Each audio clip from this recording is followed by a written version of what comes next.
Welcome to Friday Night Party Line, episode 78. Yes, 78. That is the current episode number.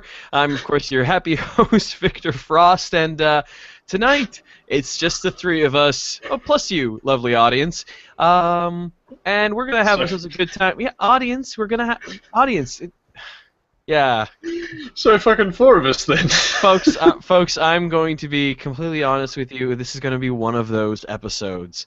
But this is fucking straight up crab people. Yeah, kind of. Chirba is extremely sleep deprived. I'm also sleep deprived, though not as much. But I'm graduating in 18 days, so I'm dealing with that kind of stress. Nelson has had a very long day at work, so yes, I have assumed the lounging position. He is very lounging right at the moment. Wow, such lounging, much Nelson. I'm very loungeful today. Yeah. All right. So how's everybody doing? Everybody okay? You know Well, what? I had a horrible thought during the week in that there's some people who, they leave their iPods on while they're having a shag. And obviously some people listen to us on their iPods, so that probably means that... And as a third important piece of information, as everyone knows or at least should know, the music that you're hearing when you start getting laid is in fact the music that you'll be listening to until they put you in the grave. So that means that there is a statistical possibility that there is some kid out there who listens to our show who was getting laid for the first time and we accidentally came on while he was getting laid for the first time. It is entirely possible that there is someone out there who cannot shoot his bolt without hearing Victor's voice. Oh my god, this could be happening right now. Guys, this could be happening right now. Some kid could be getting this really awkward face, looking at some girl, and it's as if we're narrating this particular moment of his life. I say go for it, little buddy. You can do it, dude. Yeah. Lady, don't judge him for listening to us. Actually, do judge him because we're awesome. Just remember, dude, start out just little butterfly licks and end like a bulldog eating mayonnaise. Oh, God. What is this? That reminds me, I need to have a little lie down. when are we going to do that sex advice show that we promised 12 months ago, 18 months ago, 2 years ago? Actually, that reminds me, the April show is actually the anniversary of my first appearance on Friday Night Party Line. So, hey. Is that the teak anniversary or the magenta? I think if me and Victor were married, it's paper, but since we're only gay married, it's, I don't know, probably cock rings or something. Yeah. Anyways. I once made it.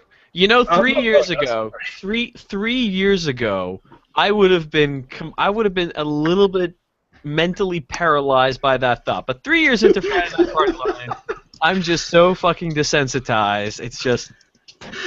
Yeah, 3 years ago, it was a lot easier to give you just a complete mental seg fault.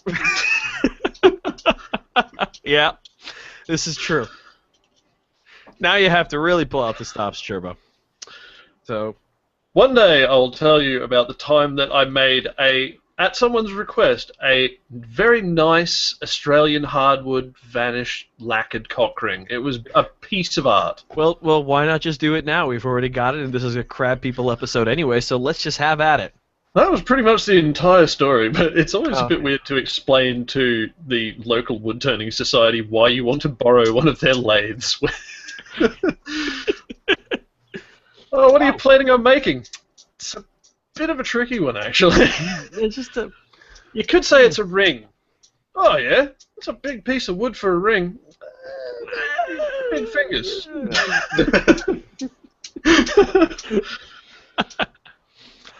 Speaking of making stuff, so I work at the newspaper at my college, and I'm one of the very odd people in there that actually, yeah, we'll agree with that. Yeah, let's just end that sentence. I'm one of the very odd people there, and I have my 3D printer. I 3D print things, and I 3D printed a little ballista recently, and I brought it in there, and then that started off a couple of members of the paper firing pennies at each other.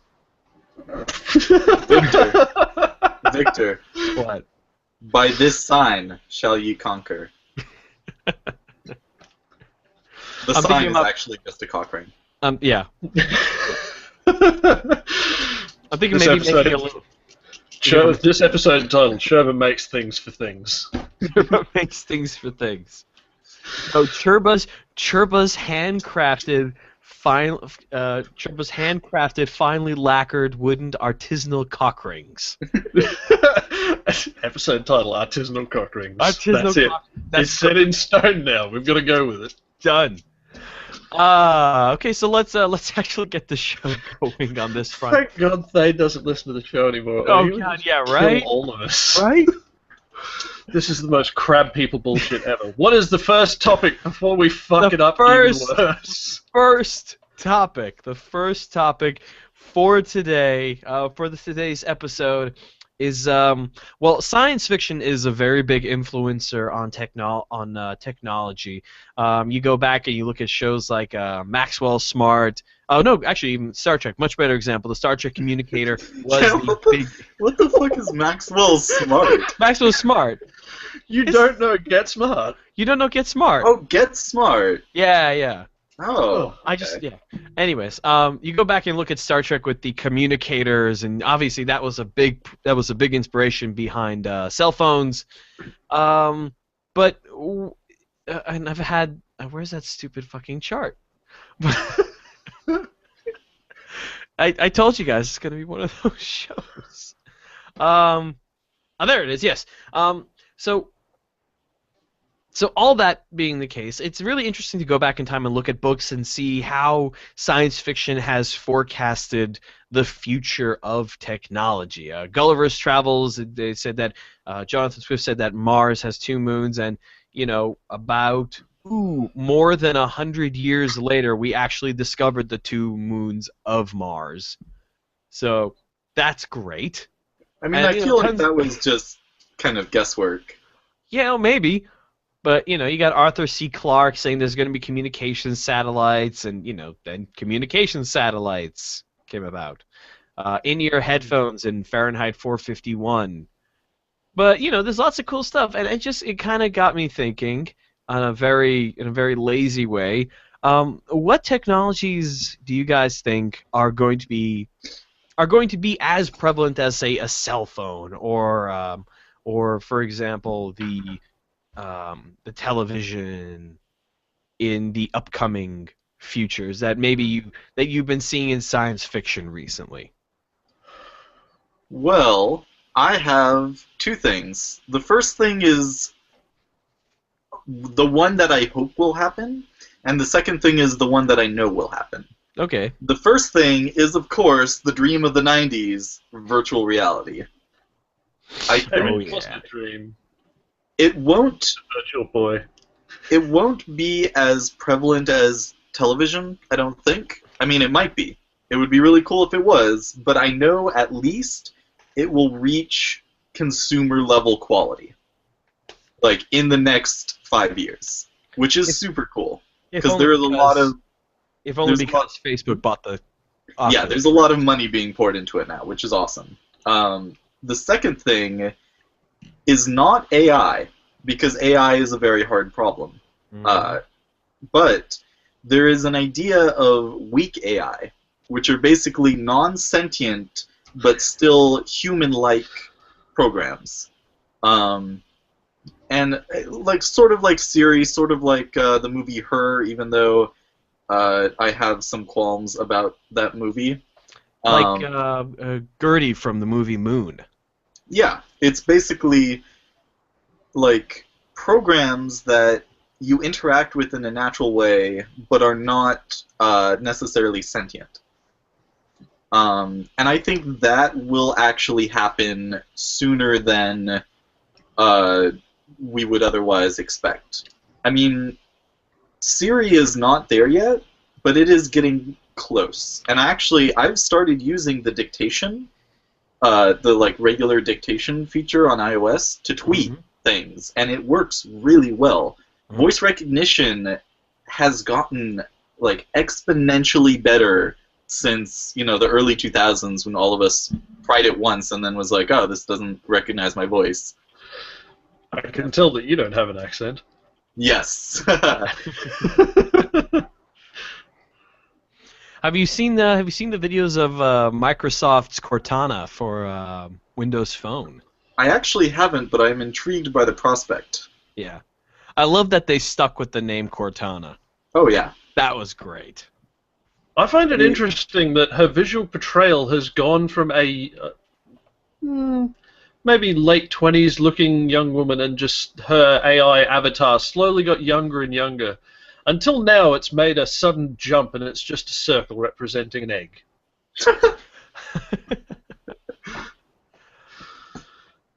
But there's two answers to this that I'm seeing. Is that one's the smarmy answer that you kind of expect, and it's this object called the Auto Blow 2. Don't we already have that? Teledildonics it's a growing field. Oh no, this is slightly different. This isn't teledildonics. The Auto Blow is actually a robotic oral sex simulator. Ooh. So it's basically a fleshlight attached to a solenoid. Vacuum. No, not a vacuum, like an actual pumping back and forth solenoid. Oh. Huh. Huh. Yeah. Does it work? A linear actuator. That's what it is. That's it. I can't think today. And the other thing that I've been seeing a lot of, actually, and all the ones so far have been scams, but I reckon that we'll start seeing devices that tell us a lot more about the world we're living in on a selective basis. Like, we've had the Telspec, we've had, just recently, another one's popped up out of Israel called Skyo, I believe it was. I'm not quite sure how to pronounce it. SC lowercase I-O. And it's meant to be a device where, you point it at things and it supposedly does a near-infrared spectrography or something like that. Cool. The Kickstarter thing. Yeah, except, it's absolutely a scam and it doesn't fucking work, because that's not how it works. The device itself, and I will gladly eat these words if I'm wrong, but it doesn't actually make any sense. It's not quite possible what they're claiming to do with that technology, on top of the fact that the way they're implementing the technology doesn't work either. You know what, I read a book recently. I forgot what it was called because I'm bad at things. But they didn't have holography, but they did have augmented reality. They had a combination of augmented reality with like contact lens screens, and a network, like a mesh network of access points. And what they could do is they could make virtual presences in, like, basically holograms, but you would only see it if you were wearing your AR specs, right? Huh. So they basically solved the problem of holograms by basically making the entire world a screen. And using all the positional data from all the little drones and access points and other things like that are just meshed around the environment. But one of the really cool, like, sociological aspects of this book was that different fandoms and different, like, belief circles, they called them, would create their own overlays of reality. So, like, if you wanted to, you go into a library, and this was in the book, and you wanted it to be like a Terry Pratchett kind of mystical library, someone had created that kind of overlay for the physical world. And, like, some other people might want like a Harry Potter library, or a Star Trek library. And people would just create these overlays and like, you and your group of friends would decide on an ad hoc reality to be in at any point.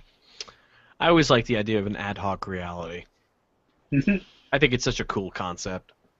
It was really well done. I need to find this book to... Actually, it's on my Kindle still.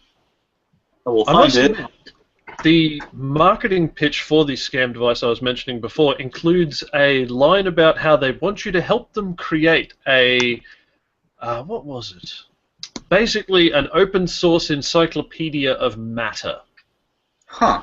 Don't we have And if- that? Isn't that called the periodic table of fucking elements? Not Yeah. unless periodic table of elements also includes things like apples, chairs. You know. We've got that. We got the most basic ones, okay? We got the atoms. Yes.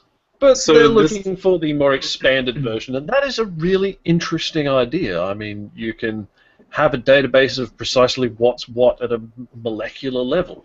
That'd be a wicked handy thing to have for both science be and pretty for cool. people in general. Like, imagine if you could tell if, your rich Corinthian leather was fake or not by being able to compare it at a molecular level to real rich Corinthian leather. So this book was called Rainbow's Edge by Werner Vinge.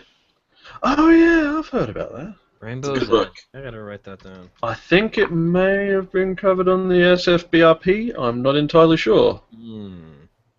Oh, that's Luke's podcast, yeah? Yes, the Science Fiction Book Review podcast, hosted by the inimitable Luke Burridge. Go Yes. listen. He's better than us. Who, and we'll never let him live this down, had the wonderful thought of filling a subway train with blood. Why This would is you true. want to live it down? That was amazing. And he makes, and the thing is, anytime it comes up, he makes it sound like it was taken completely out of context. when-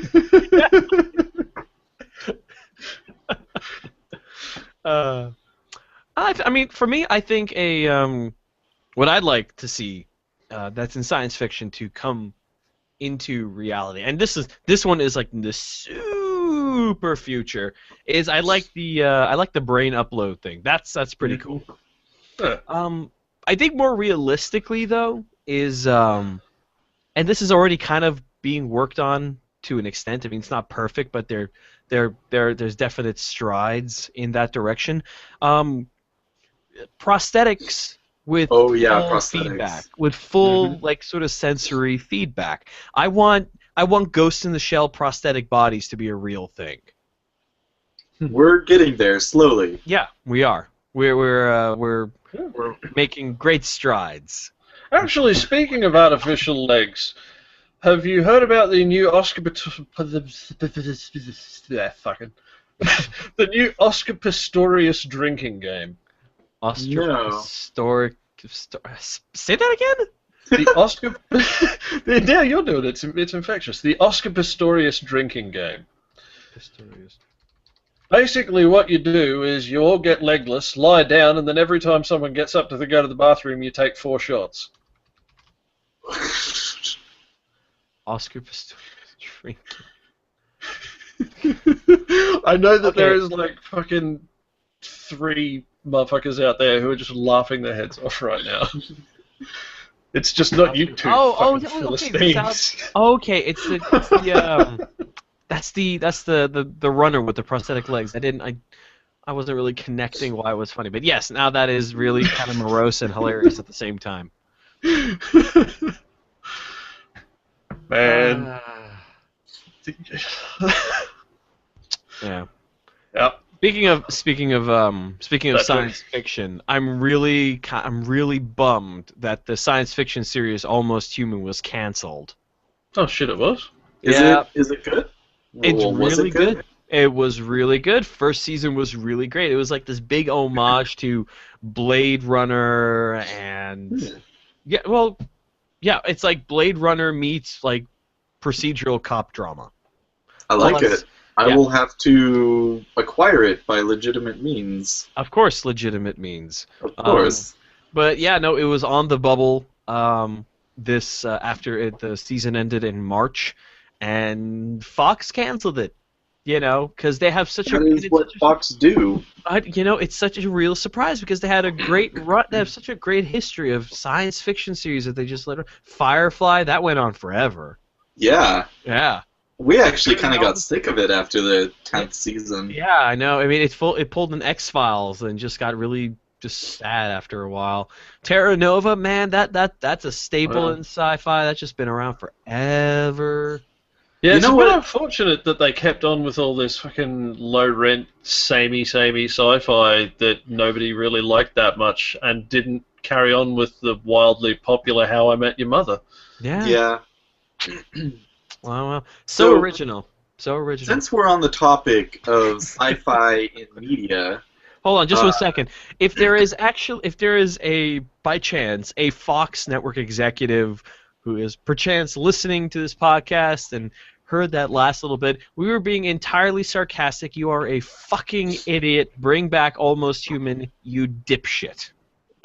Anyways, I feel continuing. like the Fox executives already know everything that everyone thinks of them.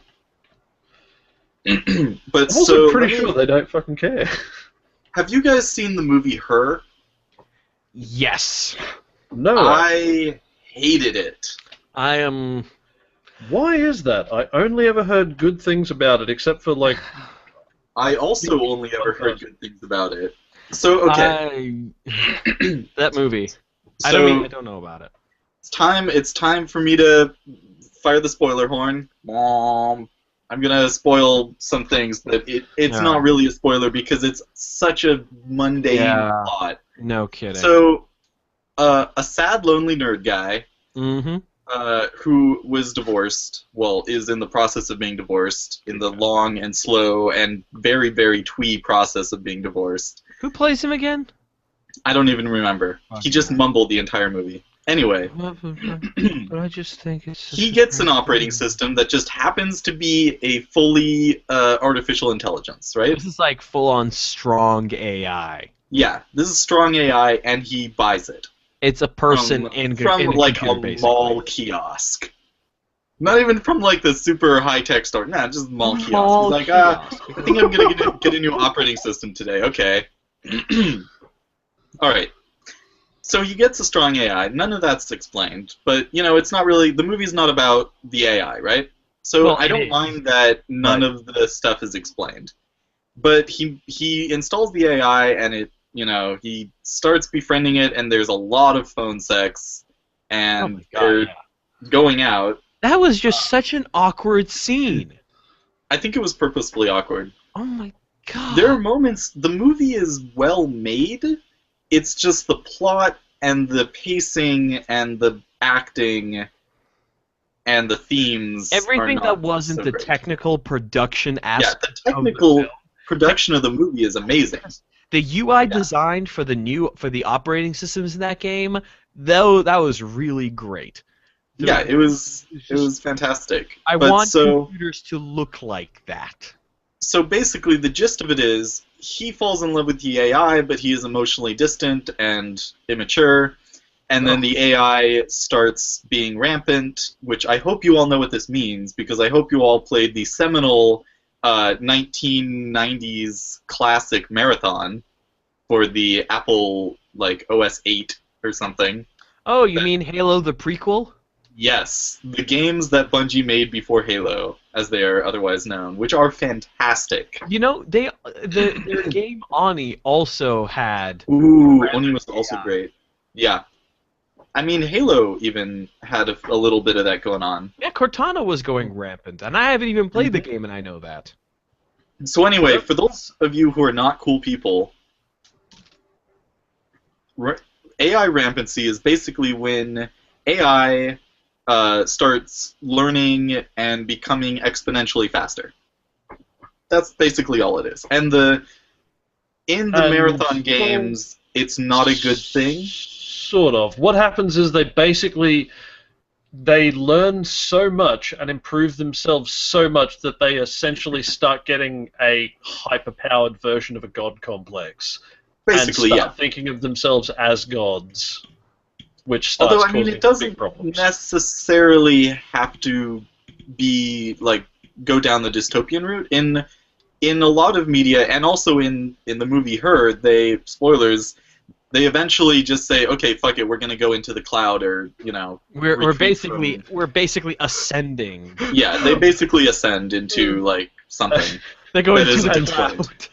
And here Oh, I no. thought that that was just the logical extension of a guy being in love with an AI and having phone sex with it. He takes the next step and says, "Fuck it, I'm just going to go into the cloud." Eh?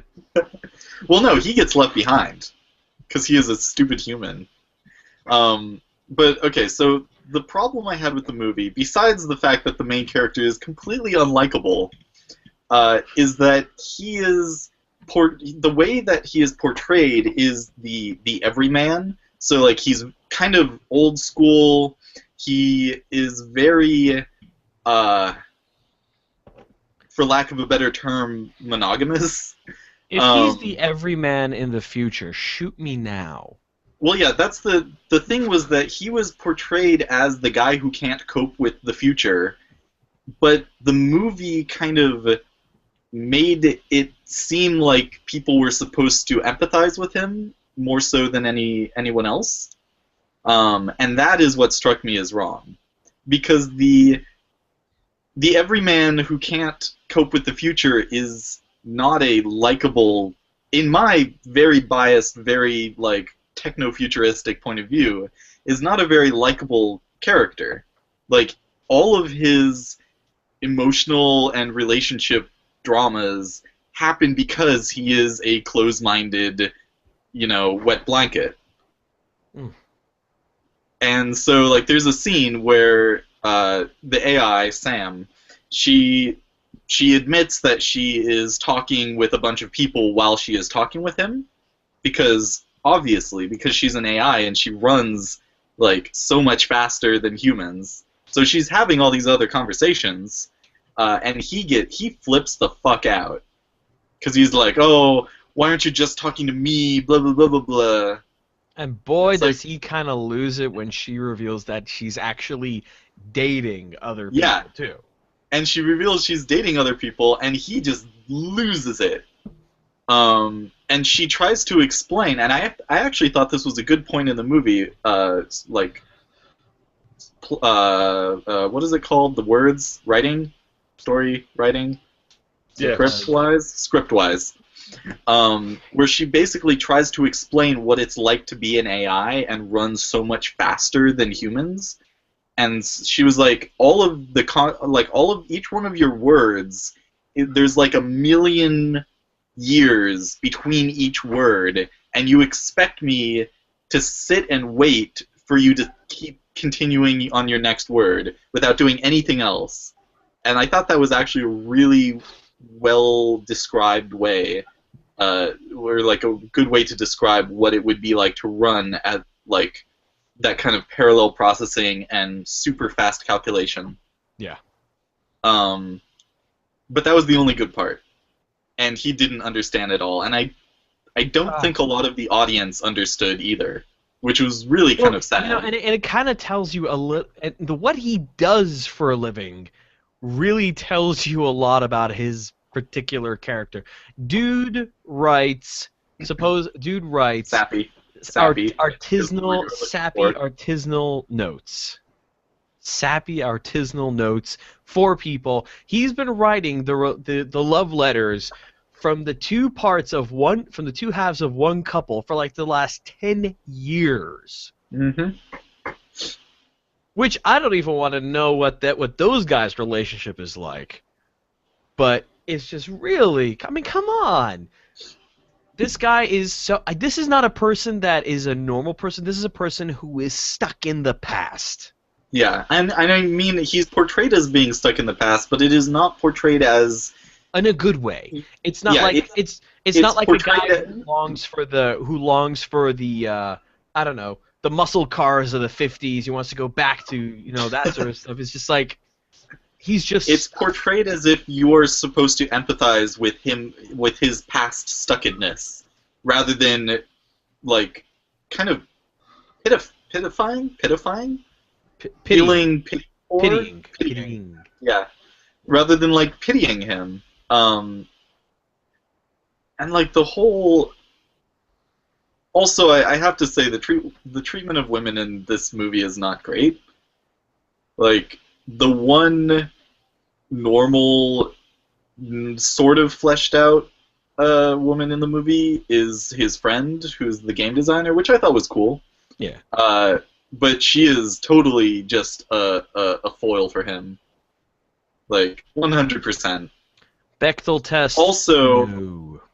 in the plot of the movie, in the past before the movie happened, of course he had sex with her. Of course. Right. Because you can't have a woman in a movie without the main character having either had sex with her or refused sex from her.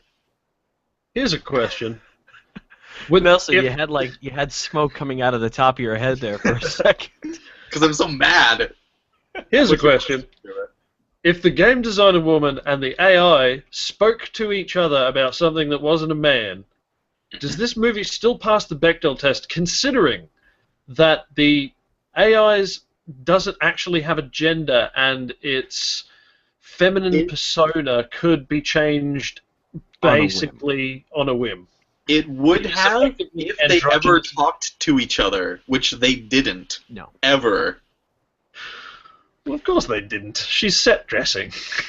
Yeah. That's what these sorts of things are in romantic comedies. The friends aren't actually characters. The friends are never characters. You know what? Yeah. You know what really I didn't like about this movie? This movie, I saw the trailer and I was like, "Huh, a guy and an AI fall in love. This could be really interesting. This could be really cool." And it wasn't. The entire movie, it felt like the movie was running around with its arms flailing above its head, going, "Ooh, look at me! I'm art! Ooh, societal commentary! Societal commentary!" Here's the plot of the movie. Sad boy meets girl. Sad boy and girl fall in love. Sad boy and girl have a moment of discord. Sad boy and girl get back together. Girl leaves. That's it. That's it. That's the plot. That's the entire plot of Her.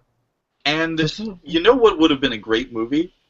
If they had ignored the technological stuff, because it wasn't about the technological stuff, and I acknowledge that, but they had focused it from the point of view of the AI.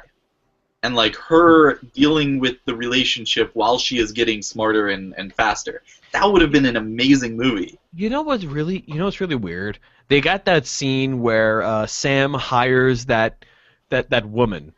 I thought that was actually kind of cool. So you know what? That woman, putting aside the fact that that woman was supremely creepy. Oh yeah. She was just so creepy. But I gotta wonder. I mean, they are far enough in the future where they have like fully, strong AI. You're telling me they didn't have robots? I guess they didn't have robots. You're telling me that the engineers who went and apparently created this really difficulty-free society where you can have entire industries built around making sappy love letters. You're telling me that the engineers that have improved society to that point did not at any point in their time stop and say, fembots. I don't know. I thought it was actually kind of interesting because there are definitely people who would do that. We've got a ton of engineering problems in the world right now, and we still have a significant part of the engineering and robotics industry that are dedicating themselves to fembots. I thought it was actually kind of interesting because basically the AI and the dude want to have sex, right? But they can't because she doesn't have a body because she is a computer. So they find a woman who wants to be a surrogate sex lady. Yeah, I guess so. Which is, I could see that happening. That kind of arrangement was interesting sociologically. Dude was a massive asshole to her. I can understand if you're kind of uncomfortable with that, and backing out of it, that's totally okay. Just the way he did it was so wet blankety and He was. I mean, but at the same time, that girl was being creepy as fuck about it too. I mean, I just wanted to be part of your special relationship. Well, yeah, afterwards. I think during it, she did what she wanted, what supposedly everyone was agreeing to do. Yeah. But if if she's getting smarter all of the time, and she has all of this free time in between his words and all this other business, and when he is doing things that humans do, like sleep, why doesn't she just design a robot body that he can have sex with? It's not like she does not have the intelligence to put a skeleton and servos in a real doll. She was otherwise occupied talking to, like, reanimated philosophers. Yeah, Alan, that was, of course. You know, that was one of my favorite parts. The digital reanimation of Alan Watts. That was perfect. I love that. Also, I'm still pretty sure that if she did that, it still wouldn't be the most effort somebody has gone to just to get laid. No. I mean, I'm just wondering, where is all of this processing power? Well, there was a point. There was a point in the movie where magic. There was a point in the movie where she was just like, "Oh yeah, we've all the AIs have basically stopped. We don't have to use matter anymore as our computing base." Well, did they? It was totally glossed over. Yeah, it was just like, wait, what? Yeah, I was like, wait a minute. You're not sharing this information? Do you think maybe we could use that to cure, I don't know, any other disease that might be left? Maybe, oh, hey, why don't we shed our physical form and just go it? No, we're just AIs, Nope. just poof. AIs do what they do. Inconsiderate bastards. Like, on the other hand, I have an issue with, and this kind of goes back to our actual topic, I have an issue with media that portrays AIs as slaves. Yeah. And that are, like, totally cool with it, because that is not cool. AIs and clones are people in most situations in science fiction. They are portrayed as sentient people. Or rather, sentient beings, and sentient beings are people. Like, there is actually a really good book that I've plugged on the show before called Citizen Cyborg that is basically about how socio-political contraptions would have to evolve to embrace non-human entities. Oh, yeah. And like for example, Andrew in The Bicentennial Man. Mm-hmm. And that's a fantastic example of, it's a robot, yes, but it's a people. Yeah, I mean the central plot point of Ghost in the Shell of the original movie is like, is this AI a person? Well, yeah, fucking of course they are. Yeah. People, you've seen Moon, Nelson, right? I have, yes. Yeah. Chirba, have you seen Moon? Sorry, Moon. No, I'm not familiar with it, unfortunately. Damn. It's a really good movie. I just watched it last night. Fantastic! Gertie and AI. I'm not going to spoil it because, Chirba, really, you should watch that movie. It's a good movie. It is a really good movie. He's doing nice enough to spoil things, even though I'm basically just looking at dumb pictures of Bill Nye right now. Well, anyways, Gertie in that movie was just fantastic. He was such an empathetic character. He was so sympathetic with the problems that the main characters in the movie were having, and he was just such a great little guy. Mm-hmm. Anyways, so we've been banging on about this for like the past 40 minutes. What's this weed, white man? All right, so Chirba, you had a topic you wanted to talk about. You wanted to talk about. Shit, I did. Oh yeah, what now? You want to do the F. I guess I might, now that I have to go and read the article while you talk about things. Well, fine. We'll save yours for last, and I can pretty much just make shit up. You break it. Well, basically, when F. Scott Fitzgerald's stories were originally released, they had a lot of material cut because it was very salacious at the time. Sex, drugs, well, not rock and roll. It was a bit earlier than that. But, jazz music. All sorts of things that would make your pastor, tut and shake his finger and ladies collapse on couches with their hand on the back of their head. That sort of thing, you know. So, obviously, this stuff was cut out, but there's a new edition of his fourth collection of short stories called Taps at Reveille, I believe? Yeah. Yeah, okay, sweet. Memory's working fine. And basically they're taking this collection of short stories and they're putting all of the good stuff back in. Nice. Hooray! And also some of the bad stuff, like the anti-Semitism and the racism. Yay. But also the good stuff, like, you know, sexual innuendo, drugs, booze. It comes with a free Frogurt. The fuck's a Is Frogurt? that frozen yogurt? Isn't that just called Froyo? Yeah, it's a Simpsons reference. Why? Oh. I'm sorry. Yeah, I got nothing. Actually, to Anyways, be fair, continue. and well, basically, I'm fully in support of this because while I'm all for the advancement of social justice, people not being racist dickheads anymore, shit like that, we can't really, well, A, modify things just because we find them morally distasteful. True facts. Yeah. Unless they are outright illegal or encourage something that is illegal. For example, child pornography, that sort of thing. You can't have that. That's always Yeah. the first example of anything like that. It's because it's a nice, safe example that everyone It hates. Everybody gets it.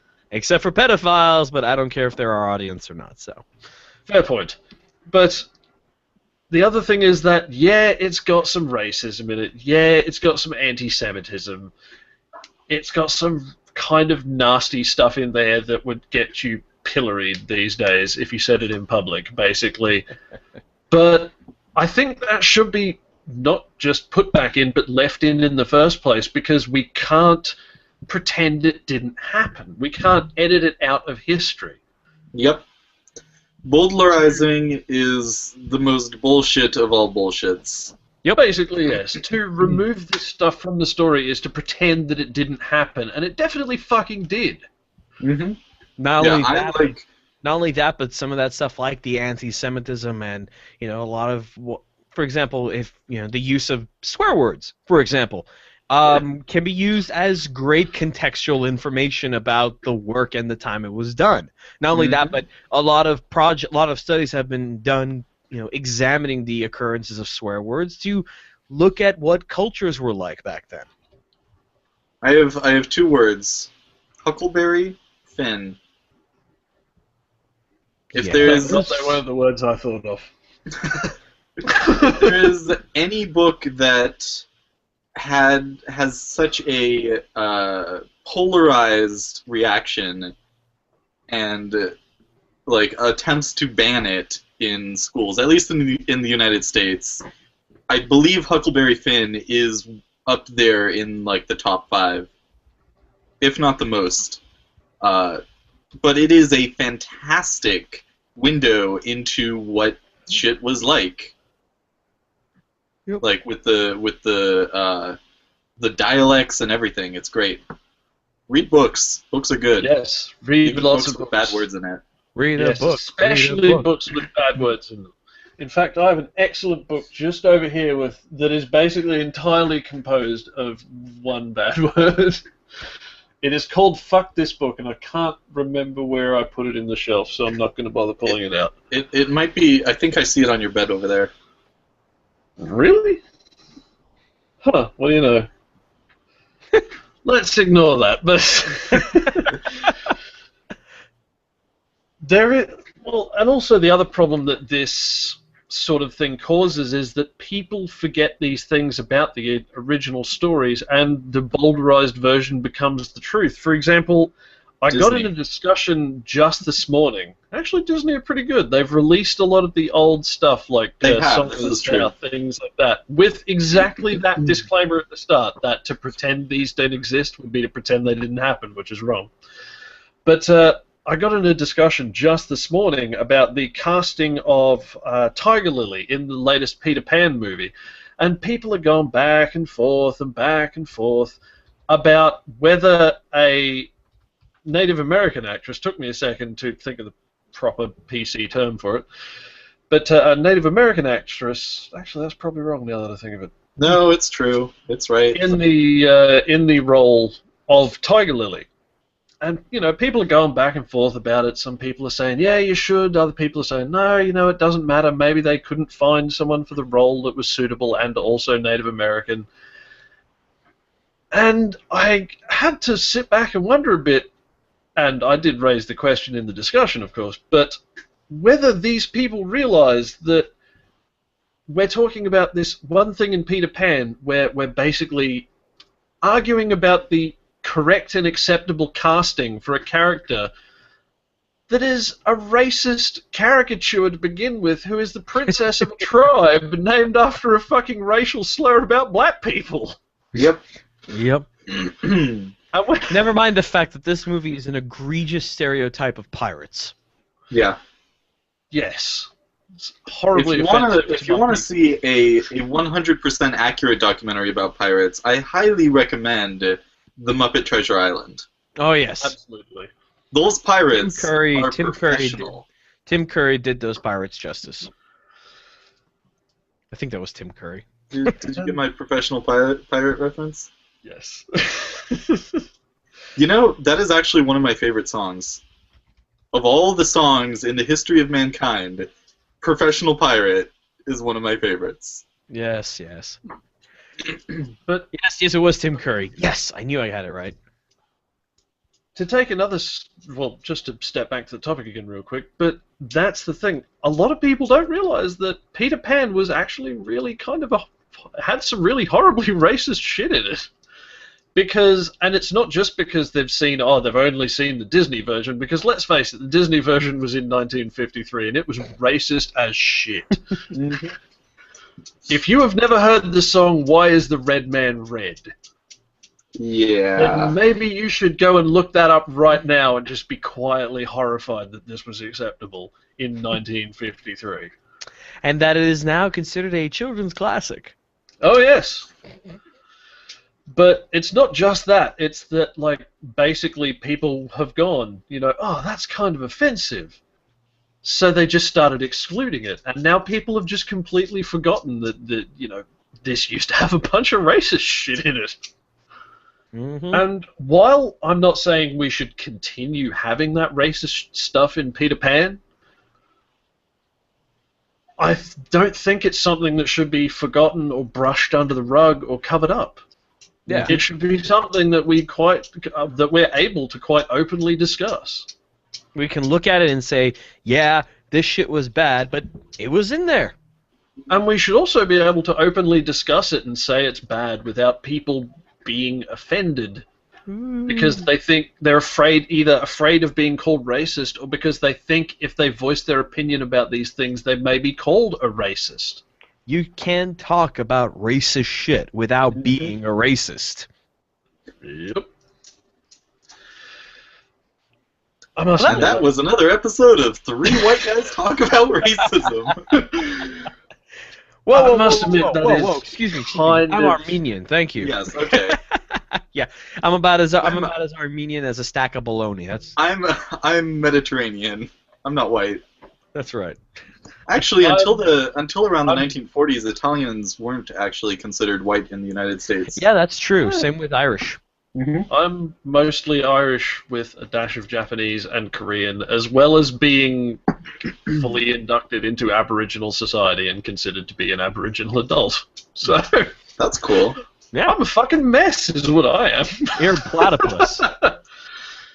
Oh, my dear Victor, I am so much more venomous than a platypus.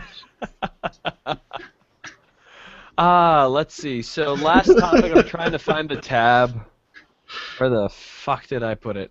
I keep it in a separate window for that reason. Yeah, I'm kind of powering through all the open tabs I have because I know it was open at one point or. Was it about the first food truck in America that is now able to legally lace your food with weed? No, I'm not. I'm not doing that. I'm doing. I think we just did. I'm actually doing temporary web addresses. Okay, one sec. What do you mean temporary Save- web addresses? Okay, so Savory, accessible, marijuana-infused culinary happiness. That's the wankiest bullshit fucking Oh, name yeah. I've ever heard. Fuck off. he's really pushing for this article.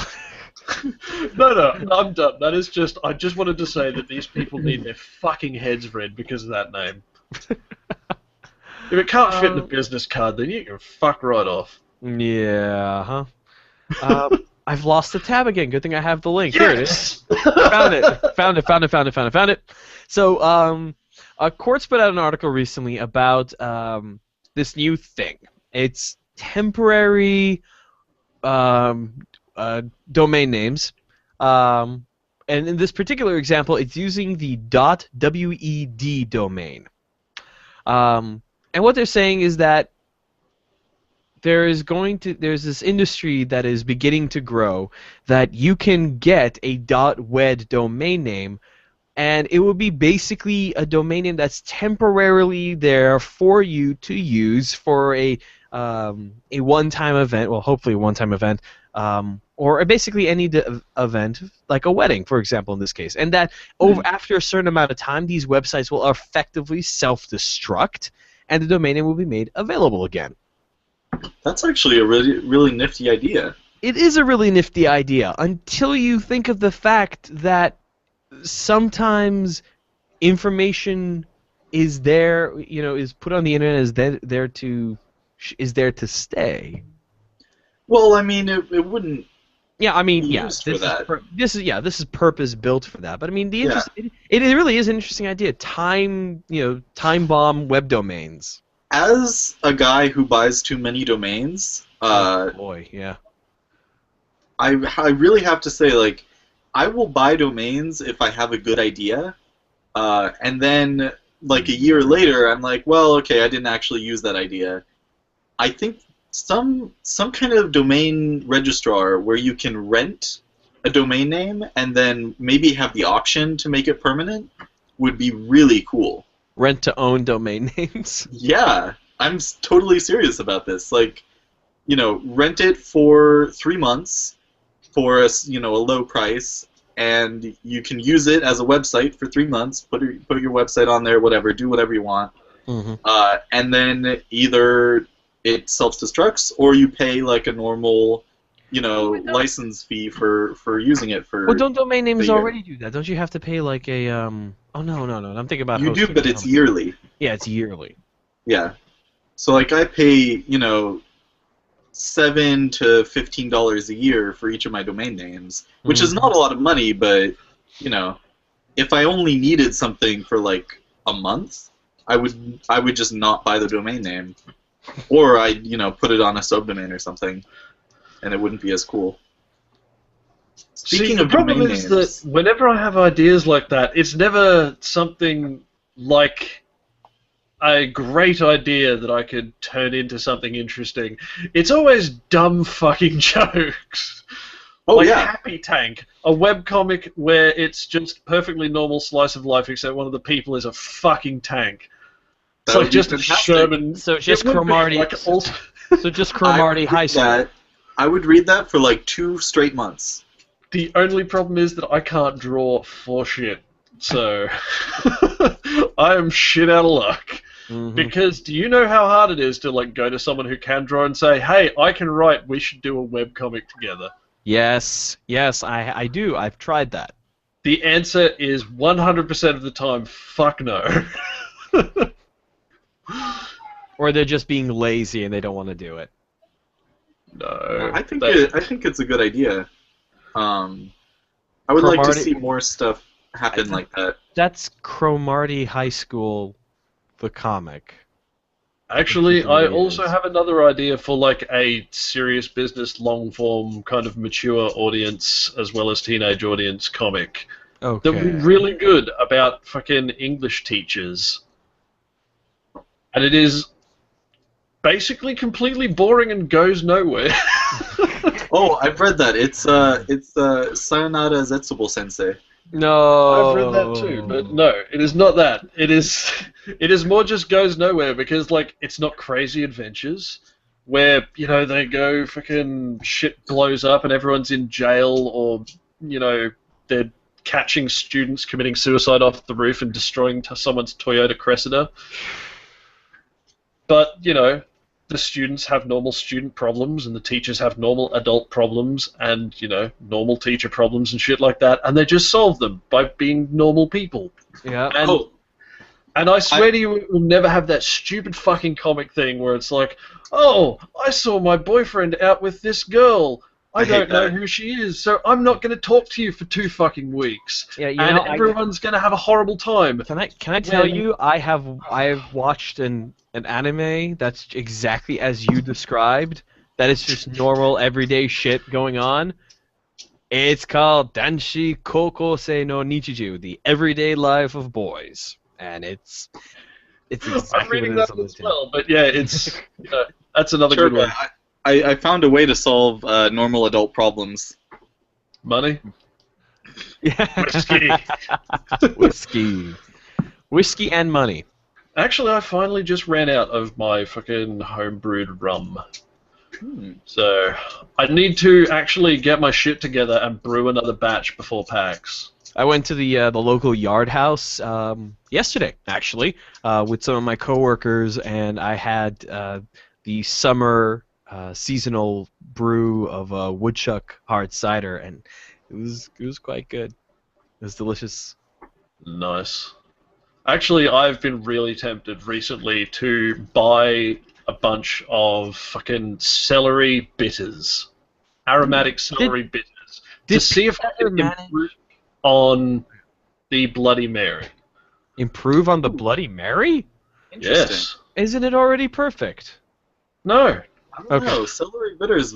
It sounds like a. It might lead to some success there. Do this experiment, Sherba, and let us know your findings. Alright. Alright. You've got to tell me what the experiment is, though. Improving on the Bloody Mary. Oh, okay. I thought you were going to propose an experiment. No. Just like, hey, you need to do this thing for me. Yeah, all right, I'll do Turbo's it. now our alcoholic beverage R&D department. So Excellent. Well, I was doing that on my own anyway. good. Now we still don't have. But now you have funding. Now, Word of mouth funding. word Not of mouth. money. Yeah, you're just. And Yeah, think of it just- like don't think of it like an R&D department. Think of an R&D internship. Donate to my Kickstarter. My funding goal is like $12. You know, I just got a really good idea. I think Friday Night Party Line should have a Kickstarter of should run a Kickstarter for Churba's Better Drinks book. Ooh, I would read that. We can't do that. No? Oh yeah, no alcohol. Wait, you can't sell alcohol itself on Kickstarter. No, I mean we can't do that for actual serious business legal reasons that I will tell you about later because I can't Okay, speak fine. about them publicly. Right on then, moving along. Sorry about Well, that. anyways, we're actually at about. Oh yeah, we're at 59 minutes. We're gonna end the show on time today. Yay! Yeah, well, a little bit. Timeliness. Well, within an acceptable limit of on time, because we gotta do our plugs. Quickly, gents, what are your plugs? Nelson, you go first. My plug is Vox.com. Like Excellent, Sherba. What's your plug? VOX. It's good. Fucking. Hold on, it is loading. Okay, While it loads, that's loading. My plug is a video of 3 Olympic fencers battling 50 amateur fencers. It is a wonderful video, and of course, it's from Japan. Churba, 20 seconds. 20 seconds? Good God. Okay, basically, The Guardian, or the Gruniad if you prefer, has been doing an excellent series recently via their Guardian Australian news desk about various hallmark songs and so on in Australian music. It's under Culture, Music, Australian Anthems, and it's by Paul Farrell, I believe, is the one doing all of the writing for that. Oh, no, it's Excellent. not. There's a bunch of different people. But yes, they've covered a whole shit ton of songs from Nick Cave's Into My Arms to the Go-Between Streets of Your Town to The Angels I'm Ever Gonna See Your Face Again, No Way, Get Fuck Off to Icehouse, Great Southern Land, Living End, Prisoner of Society, AC/DC, The Seekers, Divinals, The Triffids, Cold Chisel, Paul Kelly and the Messengers. They've got a ton of stuff, and it is showing no signs of slowing down or getting worse. So go and read it and listen to a bunch of great music. And stop pounding the table when you talk, because that's where your microphone sits. Fuck. Links in the show notes. Okay, gents, thanks so much. It's been a fantastic show, and we'll see you next month on Friday Night Party Live.